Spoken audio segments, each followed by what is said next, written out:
Welcome to Keeping It Sexy in the Pandemic. I'm blessed to have a number of friends, but of all of my friends, I can't think of one who was more sensual than my dear Amelia Perkins, who I've known for a good 15 years, although it feels like it could be 500. In the time that I've known you, Amelia, I just was thinking about how, like when I first met you, you were a nun's apprentice. You were a nun's apprentice in Greece, and you were wearing, I remember, you'll have to tell me if this is correct, but you had like thick gray socks and black shoes, and you hardly made eye contact with me, and I never would have guessed at that moment that we would go on to become such close friends. And during the many iterations that you've had, you've been the apprentice nun. You and I both worked at the Leonard Lopate show at different times, the public radio show in New York.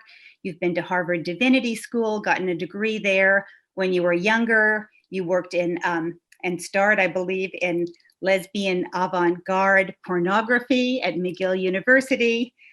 You're now living off the grid with your lover north of Northampton, where you, among many other things, create Tantra workshops for your community. And I really just think of you as a full-throated lover of life and a perfect person to be in conversation about this topic with. So you and I were talking the other day, and while we have noticed on the Wolfer board that a number of Wolfers seem to be reporting that they're having great sex in the pandemic, a number of others of us, whether we are partnered or whether we are quarantining by ourselves, are finding, staying in touch with our erotic selves to be a bit of a challenge. And as I commented on a Wolfer post not long ago, the idea of being in fear for our very survival is not exactly lubricant to the libido. So I just was wondering what you have to think and say and suggest about all of that.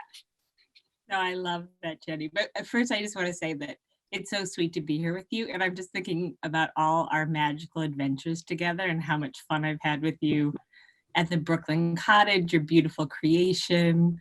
And I actually realized this weekend or next weekend, I was supposed to be in your living room doing a Tantra and tenderness workshop with you. Mm-hmm. And something about this topic also obviously made me think of some of our crazy adventures, like when we went to that workshop where we danced and wrote poetry about the 7 names of God. There were also the 7 kinds of sex. That's right, I forgot all about that. So many fun adventures. But yes, I love I love this topic about keeping it sexy in the pandemic, because it's not, the whole fear piece is huge, and it's not a topic that I nailed from the beginning. Like, I wasn't just like, pandemic sexy time, you know what I mean? I noticed really at the beginning, just to answer this in kind of a roundabout way, the piece about fear, I noticed that, my sex drive at the beginning of the pandemic that usually hums along suddenly dropped off completely. Mm-hmm. And my lover would come towards me with his usual stellar moves. And I was almost like, ew, like everything bothered me. Right. Everything was annoying. And then I was thinking, this pandemic has sort of shaken our collective base chakra. Mm-hmm. Like these issues of fear and uncertainty and even a whole sense of place and home. Those are classic. Right. What is the base chakra? It's a good question. What to even say? So if you imagine, so cute. I'm maybe too much in my own world.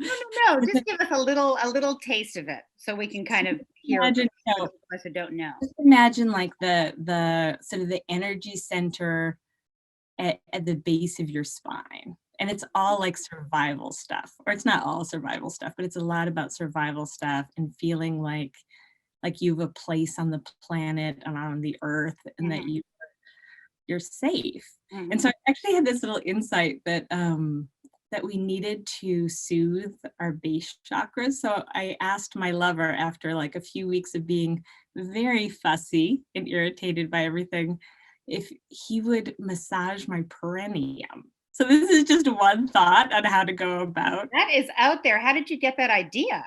Did it just come to you like in a dream? Yeah, I mean, supposedly it's like the perineum is sort of like part of the base chakra. You know what I mean? I'm sure I read about it in some sexy book at some point or something, but all of a sudden I was like, touch my perineum nicely. And he Oh, just got a little oil and he just like massaged it and massaged it. And I will say it like just like opened up, it like allowed it enough soothing on that level to like wake up all the other senses. wow, that's so interesting. And as I recall, you did conducted this experiment. I mean, it feels like we have been in the pandemic now for 1,000 years. Yeah. So I like think of like the early days of the pandemic in a very different way in certain ways. I mean, like so much to say about that, and that's a whole other thing. But as I recall, you asked Eric to help you with this experiment that you had in mind, kind of in the early days when we were all like hyper afraid. Right. So, and it sounds like you really reported sort of instantaneous positive results. Yeah, I mean, not instantaneous, but definitely like it also gave like enough time to soothe and soothe and soothe and soothe. And then suddenly everything woke up. Like I could feel my sexuality returning Wow. once I wasn't like so scared. I mean, like in the course of the actual massage. Yeah. Wow. And then you just to be like completely uh practical and clear, you then did him. Yeah, I actually did him first because I was like, I'm gonna experiment with this first. Wow. And And he so also sounded like very maybe you can trademark this. Because okay. I've truly, I think of myself as somewhat, you know, in the know, but I've never heard of this. Yeah, I suspect it's out there. I mean, and you are in the know. There's no doubt about it. Before I forget, I forgot to say this earlier on. For those of you who are listening, if any of you have questions, thoughts, observations, a pressing, just I don't know what should I do about X, please feel free to, type them in their Facebook thing or the Wolfer app or the Zoom chat thing if you're on that, which I don't think you are. And we will do our best to get to them toward the end of our conversation. Um, so, we all know about Esther Perel at this point. I think many of us totally adore her. I think it was in her early book, Mating in Captivity, where she observed something that has always stayed with me, which is love seeks closeness, desire seeks distance. And that really resonated for me. And I think it can be something that a lot of people in long term relationships struggle with at times because that sense of mystery or having the opportunity and the space to objectify, and recognizing that like even between the closest of people, spaces, as who was it? Was it Rilke or was it no, it was Khalil Gibran who said even between the closest of people infinite distances exist, which I think is absolutely beautiful. And it reminded me when I first met Kent, my beautiful OK Cupid lover of 5 years. I said to him, without even knowing I was going to say it, I want to love you up close and from afar and from a distance. And it's interesting, like now we're in the fucking pandemic. Yeah. That can be a little bit of a hard thing to, live out if that's something that you want to do, if you want to preserve that sense of mystery. So, in a recent New Yorker article, an interview, Esther Perel, somebody was asking her about sex in the time of the pandemic and how to keep it sexy. And she, and especially if you're like in a studio apartment in New York City, quarantining with your longtime lover, how do you keep it hot? And she said, she didn't poo poo the question asker, but she did say, think of children. Think of little children who are at play and how they can go from, playing house or being in the kitchen to being lions. And I thought, that's interesting. I still haven't like crossed the bridge to fully embodying that as an idea, but I just was wondering, like, what do you think about that? I love that image of that we can like go from everything because I think there is something like this is a time to like have a range with one sweetie pie because we are What? a range. A range. Yeah, a range like because on the one hand we do need a lot of closeness, like we're little mammals. There's a lot going on. Most of us are pretty overstimulated. Mm-hmm. We need lots of tenderness. Mm-hmm. sweetness and closeness. Mm-hmm. Um, and we also need a little like saucy sort of newness. Mm-hmm. I think one fun way to have saucy newness is like to create a boundary that Mm-hmm. isn't necessarily like that you choose. So you choose, like I'll just say early on, Eric and I, we thought we might have been, one of us might have been infected with COVID. We were like at a party or Mm-hmm. before all this came out, and someone got sick later after it all came out. And so we made this boundary where we decided that we wouldn't kiss, and we Mm. would just energetically kiss. Oh, And it what is was really that like? fun. So we would just like stop. So it was fun just to be like, we're not gonna kiss, no kissing. But then we decided we would stop occasionally and just say like, let's kiss. And then we'd like stand like 2 feet or 3 feet from each other and like, you know, Wow. give each other like an energetic smacker. Look, And that's what's really fun about it. It's like sort of it's almost like turning on the lion energy, right? It's like right.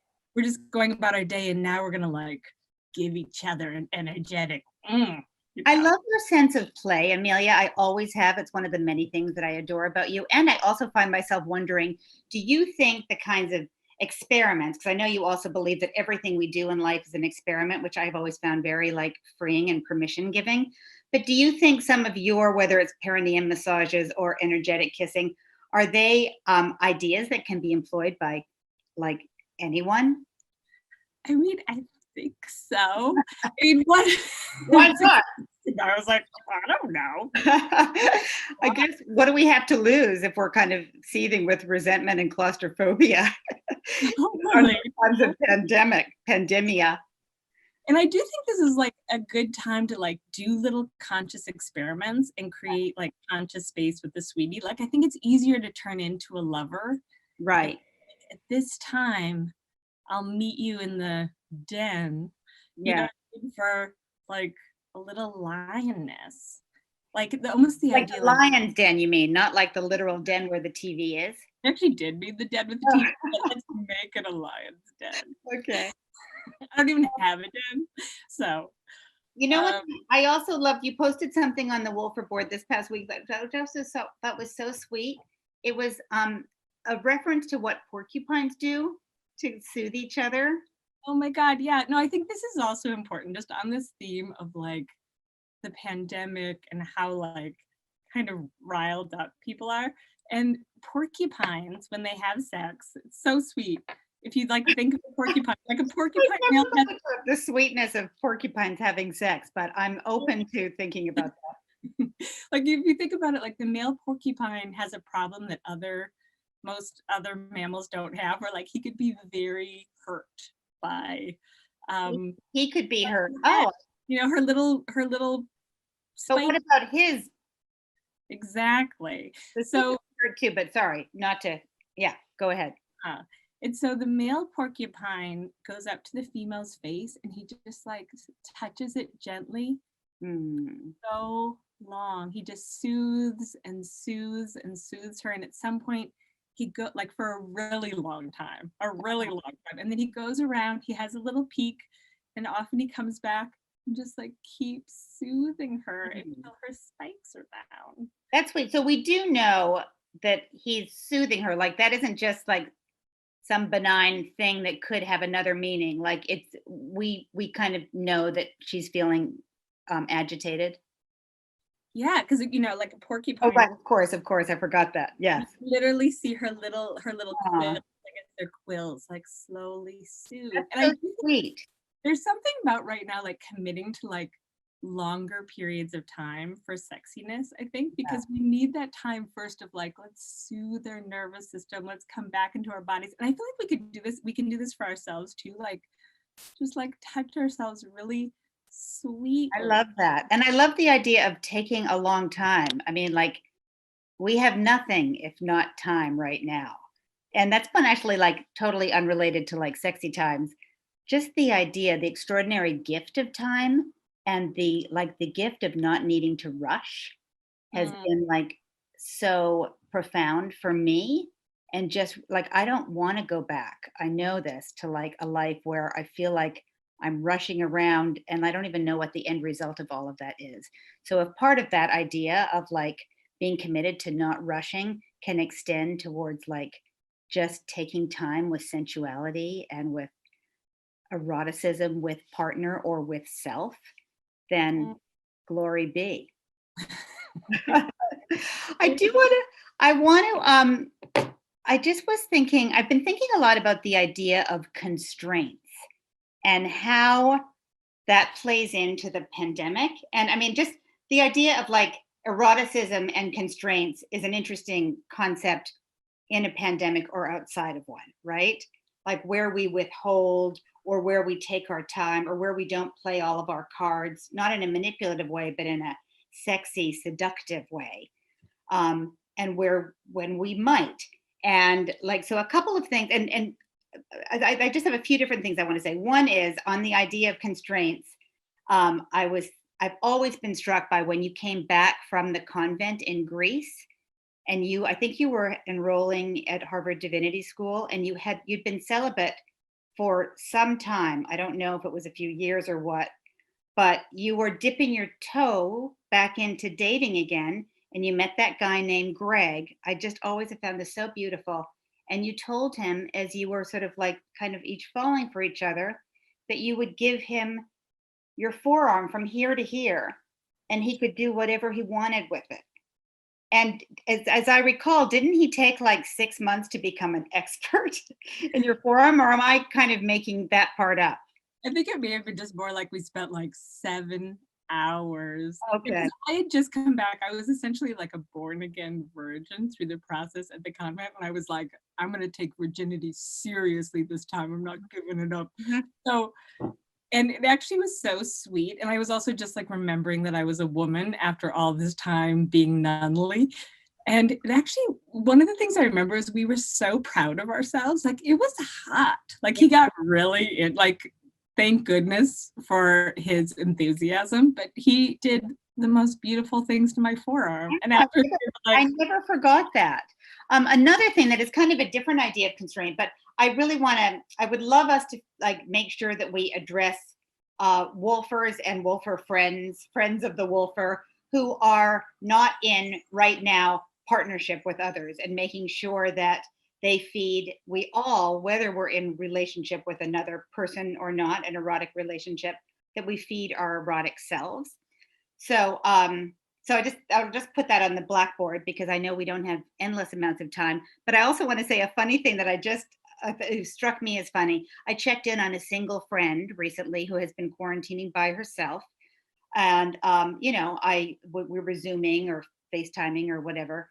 And I said, how are you doing? And and she had turned out she's been doing Zoom blind dates, and I would never have guessed that that would be at all interesting, having like done my fair share of like 7 years of blind dates before I met Kent, not on Zoom, but remembering how exhausting that could be. And she was like, it's amazing. I'm having so much fun. And then she said, like, if it doesn't go well, I just press leave meeting. Harsh, but like I got it. Like that opportunity to kind of like use this pandemic time as like to find the sense of play and, strangely enough, freedom where it exists, where the possibilities are. So I love that. I also think there's something fun about when there's a constraint. I guess I said this a little bit, but when we already have all these constraints, to like choose another constraint. Like a friend was just telling me about that she and her lover once a year do this ritual called the 7 veils. And for 7 days, supposedly you're supposed to do it for 7 months, but she does it for 7 days. And each day you have a constraint. So the first day, like you wear your clothes like for the first 5 days, but the first day, like you don't have to wear the same clothes. You can wear the same clothes. Okay, all right. But essentially it's like, each day you add a little something else. So like, at first you like just like look at one another and touch each other's face and hands. And then the next day you like touch over the clothes, and the next day you touch under the clothes. And then each time you're like building and building and building I love that. until it's like, And I just think there's something about giving ourselves time, like whether we're alone. Yeah. I think even when we're alone, like there's something about like just like taking lots of time to like be sweet to ourselves. And Right, then and like reading yourself anew, we like tend to think, oh yeah, I know what I need, I know what I like, I know what gets me off, blah, blah, blah, blah, blah. But again, and I'm sort of thinking about this aloud, but God, there's nothing like a pandemic to give you the opportunity to not do business as usual in that way or every other way. totally. And I also think there's something about this is a good time to explore desire. And I think it's actually like an important time to explore desire because with everything going on, it can be kind of easy to go numb. Oh But yeah. our desire is also our creative force, right? It's like it is gonna like it is a time for innovation, even if it's at home. Yeah. And there's something about like we're kind of different creatures right now. Like there's something happening in the outside world. It's affecting us. And so Yeah. that question of like, what do we desire now? Right. And there's something about like I have a teacher who always says, if you always ask your lover for milk, Hmm. but you really want whiskey, your love Mm. is always going to disappoint you. Oh, fascinating. So how does that play out? Like, what does that actually mean? Like if you ask your lover for the thing that you actually don't want because what you think that's what you want, or you've been doing the same thing again and again without taking the time to really discover what you want. Yeah, and I think it's also just like an invitation to like delve in, like in this moment, what do I really want? Like, and there's something about like checking in with your animal body. Like at this moment, do I want comfort? Do I want excitement? Do I want comfort then excitement? Yeah. Like the other day, I was having a little trouble like finding what I wanted. And I'd had one of these sort of doing days. And then I came up with this idea that I was like, actually, what I want is like to pretend to sleep Mm. and pretend to be in a dream and to have my lover like kind of like seduce me within the dream, but I continue to like sort of stay sleeping as though I'm dreaming. So, Wow. so just like and I think sometimes there's a risk in asking for what we want, and that can create like kind of some excitement. And sometimes the risk is that maybe this is going to be kind of boring. Like the risk there, Right.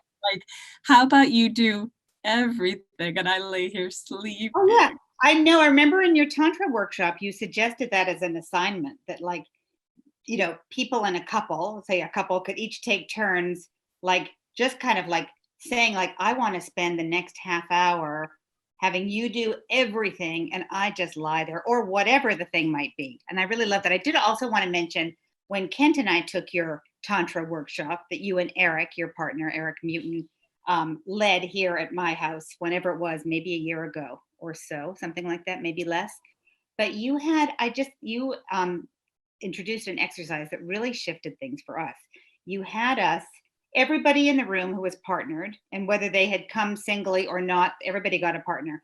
And we all had to take our partner's hand, maybe it was even our forearm again, and first massage it in a way that we thought would please the other person. So we did that, and we were all sort of like trying to be like diligent. And then you stopped that and you said, okay, I want you to massage again in a way that pleases you, the person who's giving the massage. Don't even think about the other person except for the fact that you have their forearm and their hand in front of you to use as you will. And that was mind blowing. Everybody in that room had the same experience of far preferring the second option to the first.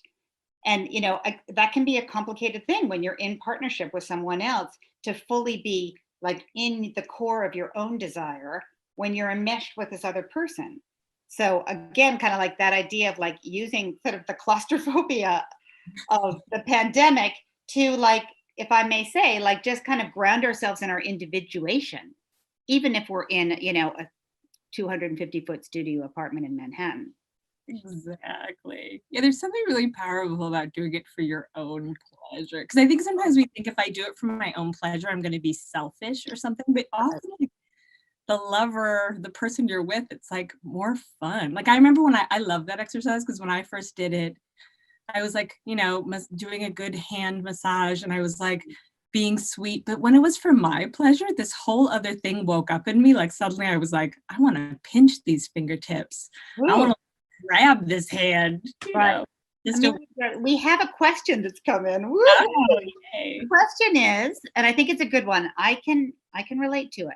What if you aren't feeling any desire in the moment or at this moment?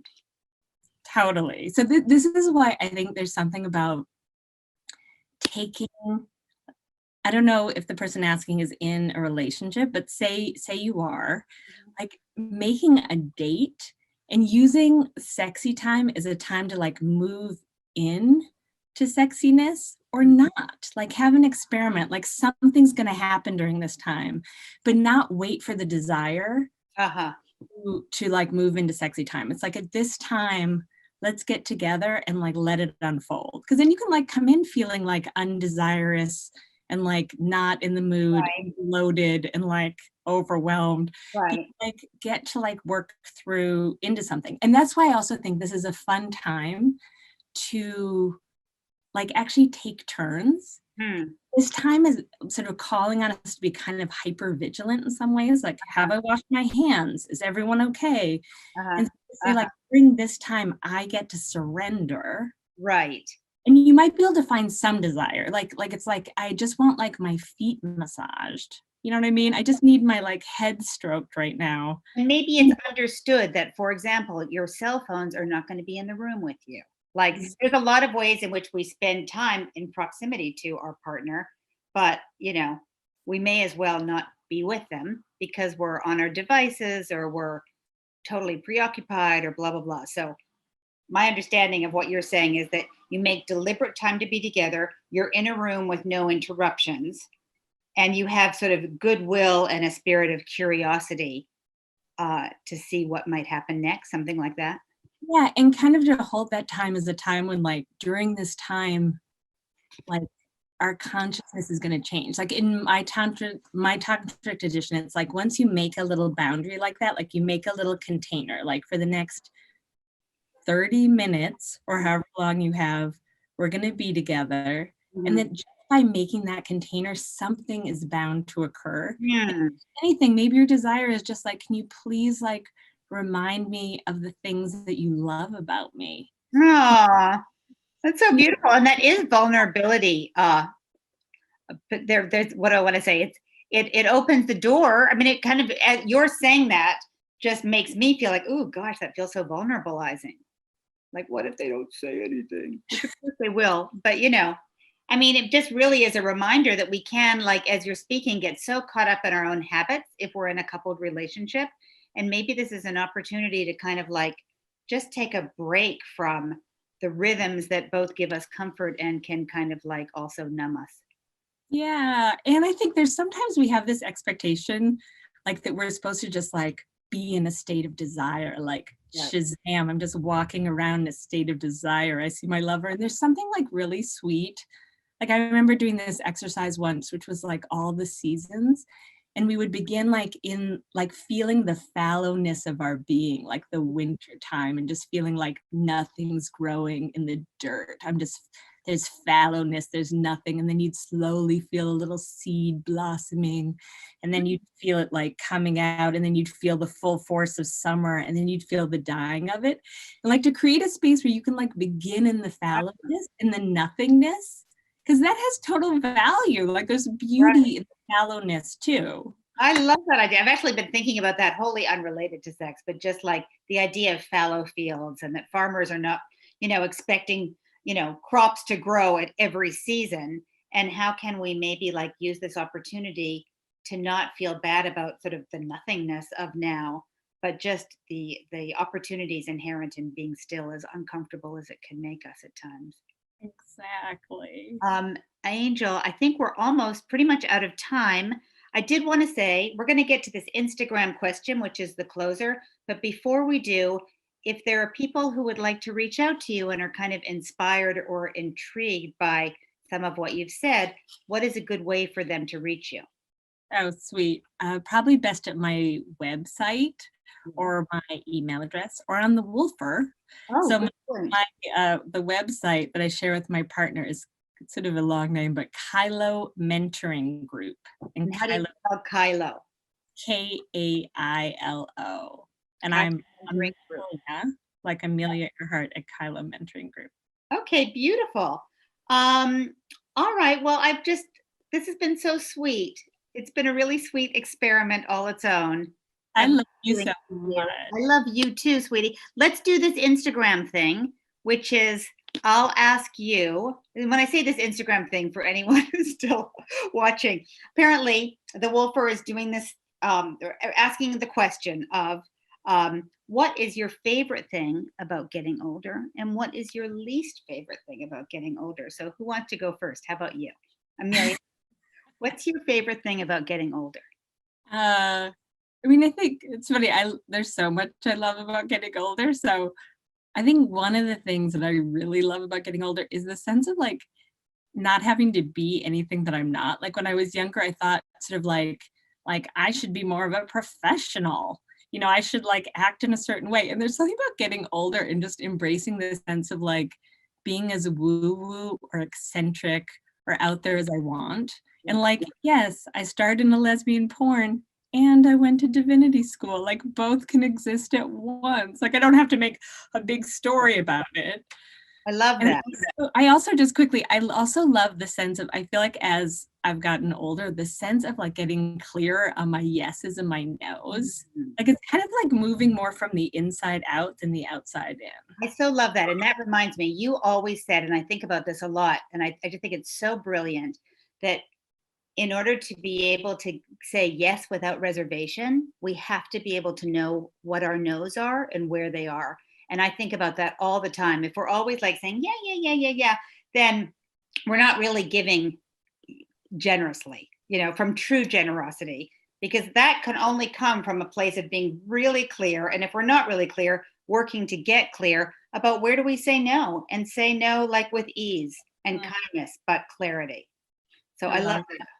So sweetie, what's the best and worst, your favorite or least favorite? Well, I have to say, I feel like I'm copying you, but I woke up this morning just kind of thinking about that question, and it is related to what you're feeling. I feel like the best thing, my most favorite thing about growing older is fully being who I am without apology to other people, but more importantly to myself.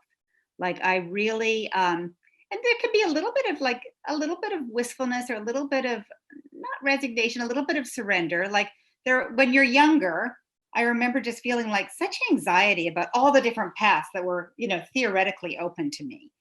And now, I'm 56 years old. I'm surely not 99. I hope I have some good years ahead of me. I think I will, if with any luck. But I feel like, I once read an essay by this woman, Barbara Lazier Asher. My mom gave me this book of essays. I can't even remember the actual title of the book, but she had one small essay where she talked about the negative spaces of a sculpture being as important as the positive spaces. So the choices that we don't make, the things that we don't say yes to, say as much as the things that we do. And I kind of feel like at this stage in many of our lives, like there are plenty of positive spaces and plenty of negative spaces. And that's not a negative, that's just like, that's form. And it's so beautiful to have like a form that is familiar to me. And, it just makes me feel a lot more kind of like gentle and forgiving with who I am and with who I'm not. I love that. Also, everything you just said just makes me think that that's actually like what you bring in the spaces you create. That's permission to be wherever one is, and the fullness of one's being and the fullness of what one isn't. Thank you, sweetie. You have, like, I have to say, I'm not trying to be Pollyanna. I don't have a least favorite thing about getting older. I mean, yes, I was thinking, would I like to be lithe and lean and, my cute little 24-year-old self again? Actually, no, like I wouldn't. It was fun. For me, though, there was a lot of anxiety with it. And, I don't know. I just like I would never go back, although like to everything there is a season, and I'm glad for all the seasons of my life, but there's nothing that I dislike. There are things that are hard and challenges always and things that make me sad, but that goes for like every season of a life. So I'm not, I'm not really wringing my hands about what is upsetting to me about being where I am. How about you, Cutie? I also am sort of blanking on a least favorite. I also like, it's so funny because I also, it's like, I was never, you were a super hottie toddy. I've seen your photos. So I never had that phase where I was like cute, but so I don't have that. In a way, I've just like come to like my body more as I've gotten older. So I think you're so like think of. You're so sexy. Anyway, sweetie, well, this was great. Kisses to you. Kisses to everybody out there. Everybody. And we'll see you on the Wolfer board.